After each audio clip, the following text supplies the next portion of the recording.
La primera pregunta es, dinos quién tú eres. Soy Stalin Lara, gerente general de Solvay Dominicana, apasionado de la programación y todo lo que tiene que ver con nube, principalmente tecnologías Microsoft. ¿En cuál caso utilizamos LED? LED, la cláusula LED es parte de la sintaxis de los query language del InQ.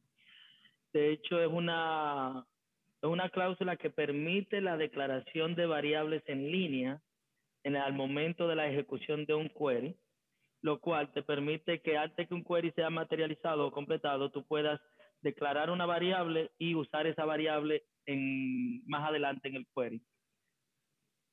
¿Qué sucede? Y de hecho, una pregunta curiosa, por eso me sorprendió que me la tiraras así. La cláusula LED normalmente no es muy conocida entre los desarrolladores de C#, principalmente los desarrolladores nuevos, porque digamos que el soporte en Entity Framework, en los queries tradicionales que van a la base de datos, su implementación no fue realizada. Y como tal, entonces su uso se vio un poco reducido. Pero siempre es importante, una vez que tú estás trabajando con colecciones en C#, el uso de esta cláusula. ¿Cuál es la diferencia entre un task y un thread? Súper chévere. Sabes que esta parte me hizo recordar una presentación que tuvimos con tus amigos cuando tú decías un promise, eso es algo bonito. El task y el thread para mí también es algo sumamente bonito, porque el thread, y voy a comenzar quizás por lo más viejo, el thread realmente es un hilo en el sistema operativo, por lo cual todo el tema de la coordinación, la ejecución y el tiempo de vida lo determina el programador. Históricamente, si vamos a la historia, todo el trabajo, cuando el programador tiene la responsabilidad de administrar los hilos de una aplicación, se vuelve complejo, situaciones que no puede administrar, y entonces preferimos no utilizar multihilo por todo el tema de coordinación. Es mucho más sencillo no utilizar. Con la llegada de todos estos CPUs, porque no sé, por ejemplo, tu máquina, yo me imagino que la tuya debe tener algunos 16 procesadores. ¿Qué va? Una maquinita ahí. Tenemos muchos CPU, entonces la programación multihilo es sumamente importante. Entonces, task es, digamos, que un layer, una encapsulación en el cual el CLR permite la ejecución asincrónica de una tarea sin esperar el resultado de forma inmediata. ¿Y por qué me hizo recordar al amigo tuyo? Porque es lo más parecido a un promise. Eso mismo estaba pensando cuando tú lo estabas explicando. Es lo más parecido a un promise a lo que vienen de JavaScript. ¿Cuál es la diferencia entre invocación explícita e implícita? Wow, qué interesante. Permíteme agregarle un poquito de contexto, quizá y de historia reciente, de por qué el tema como que casi no se menciona hoy en día lo que son programadores de .NET. Con toda la llegada de los dependency injection, de que digamos que una arquitectura donde siempre, es parte natural de todo el desarrollo. Las interfaces normalmente se implementan de forma, digamos que implícita. ¿Por qué? Porque una vez que tú implementas una interfase, tú asumes que el miembro que implemente esa interfaz siempre va a tener el miembro que se declaró. Por lo cual, en ese contexto, toda implementación de una interfaz, los miembros que la implementan siempre son públicos y son accesibles a cualquier objeto concreto que la implemente. Digamos que ese es el contexto, y por lo cual normalmente los desarrolladores siempre pensamos en la implementación implícita de la interfaz. Okay. Pero ¿qué sucede? En el pasado, cuando la dependencia de inyección, digamos que no era tan común, yo podía tener la elección de poder implementar los miembros de una interfaz de forma explícita, por lo cual yo garantizaba que un objeto implementaba ese miembro. Sin embargo, la declaración era privada al miembro. y solamente explícitamente casteándolo a la interfase yo podía invocar el método. Por lo cual era como lograr implementar la interfase en un miembro no público. Entonces, si tú piensas, y quizá por eso no es tan común, el hecho de tú tener una interfase siempre se asume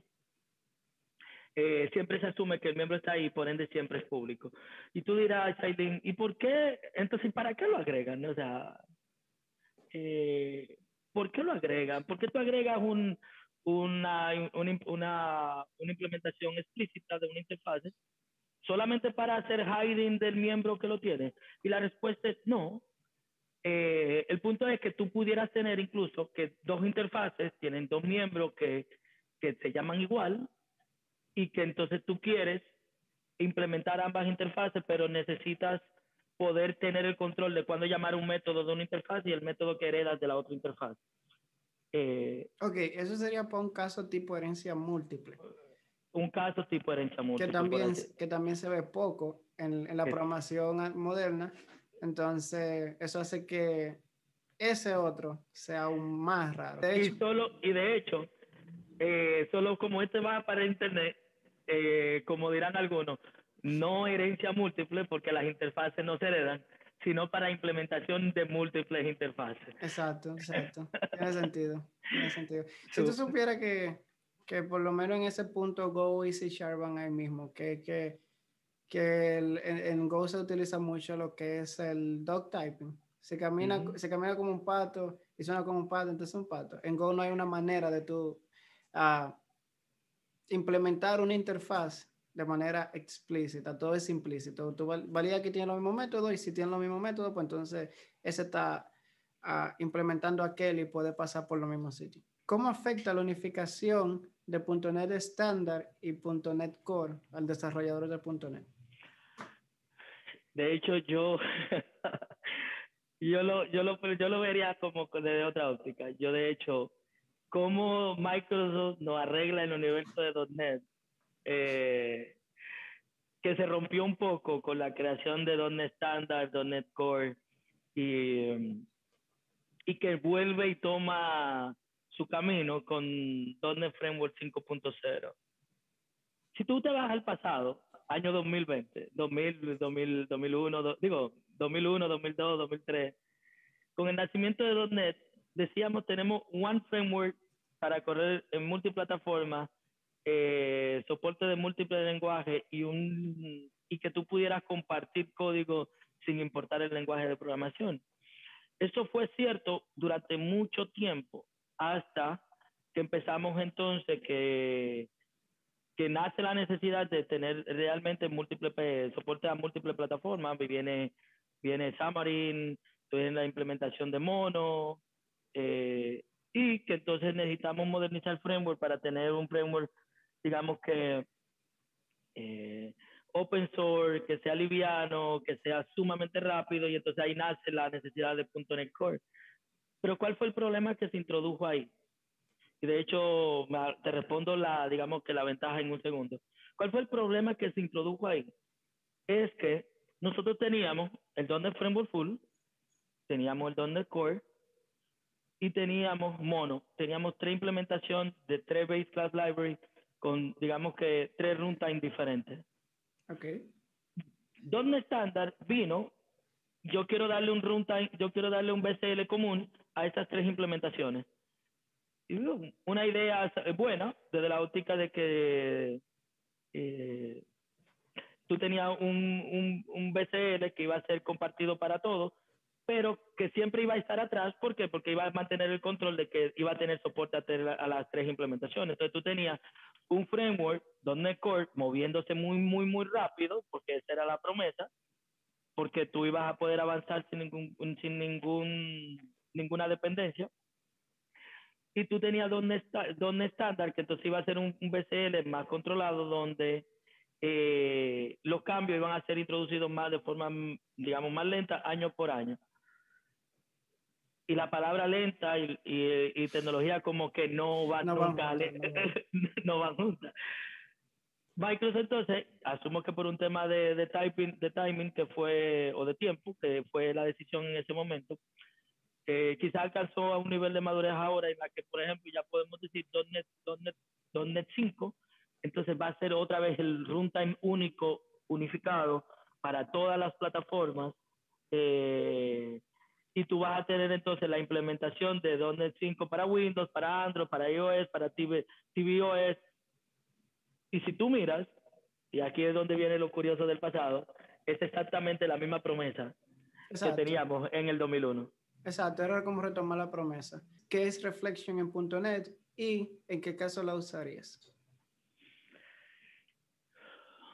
De hecho, wow. Tú sabías que el Reflection es una de esas características sumamente poderosas del lenguaje, y lo defino, es la capacidad que tú tienes de poder determinar los tipos y sus miembros en tiempo de ejecución.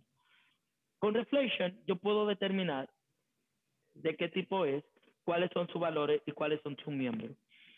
¿Para qué es importante? Saber si implementar un atributo y tomar decisiones al respecto, poder generar código basado en los valores, en el estado o en la naturaleza del objeto. Y de hecho, el poder determinar, y se usa mucho incluso en etapas más recientes, por ejemplo, si yo quiero implementar una lógica común que afecta a todos los tipos, yo a través de Reflection puedo determinar ese tipo, implementa esta interfaz, pues entonces toma esas decisiones. ¿Qué es un delegado en C#? Los delegados en C#, wow, súper.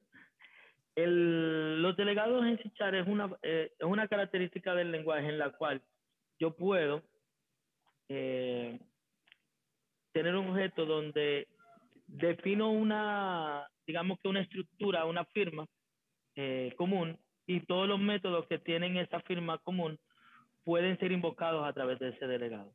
Es la forma a los que venían de C++, si vamos a la primera definición de C#, de delegado, decían a los que venían de C++, decían, mira, esto es una especie de puntero, porque es una forma de encapsular varios métodos o la invocación de un método a través de una variable que tú pudieras referenciar, que era el delegado, y que entonces tú podías llamar en el momento que consideres que necesario.